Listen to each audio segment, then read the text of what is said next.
Get your day started the right way with Good Day Tampa Bay.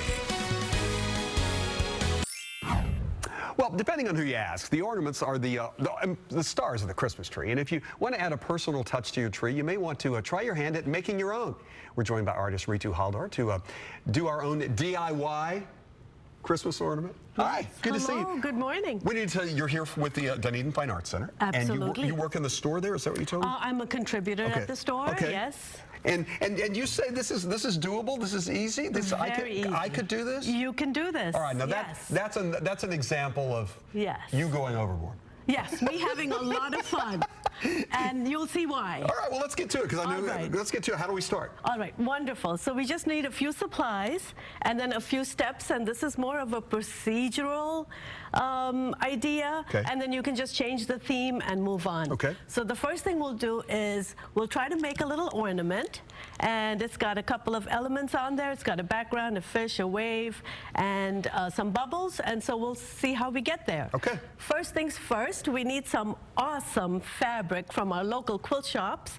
And you're a quilter, by the way. I am a quilter and an appliquer, actually. All right. So we collect the best fabrics ever. I've got some manatees, waves, dots, which end up being bubbles on that, shells, and some amazing fish fabric. And it's all digital prints, so they're very vibrant. Okay. And then if you find one piece of fabric that has all of the elements, you are good to go. Well, that's what you want. That's what you want. You've got coral in there as well. Okay. So a few supplies, some pins to keep things in place, glue, a pen, a pair of scissors, some ribbon as in hanger, an iron, a craft iron, and iron-on fusible web with some fabric. And I love to use batiks, darker batiks.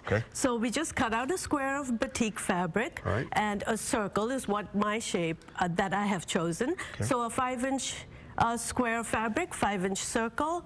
You iron on the fusible to the batik. Right there? Right there. Once it's done, it cools to the touch, and then it becomes almost like a sticker. So you peel off the paper, and you get a shiny side. Turn it around, iron it onto fabric, and that's your base for your ornament. You cut a little hanger, which is a piece of ribbon about 9 inches. You do the same procedure of ironing on fusible web to fabric and then onto craft felt, but you do it with all the gorgeous fabric that you find in your local quilt shops. So this fish has been ironed on with fusible web. Once you peel it off like a sticker, you iron it onto felt, and you do the same for all the elements. You do fish, manatee, I even found lobster fabric. So waves, turtles, you can just go to town. And I want to show some of the things that you've done here. Yes, some of these pieces are available, and all of it is... Can I take one off? Absolutely, please feel free. And this one as well. This is all fabric that I've just curated for this particular ornament.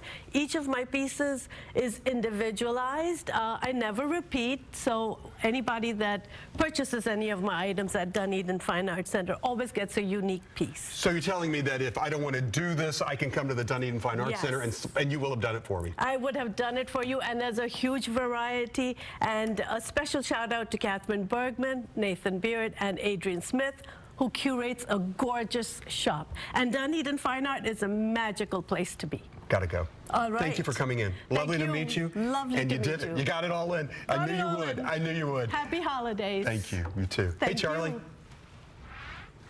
That's right. Dunedin Fine Art Center is a beautiful place to visit. No doubt about it.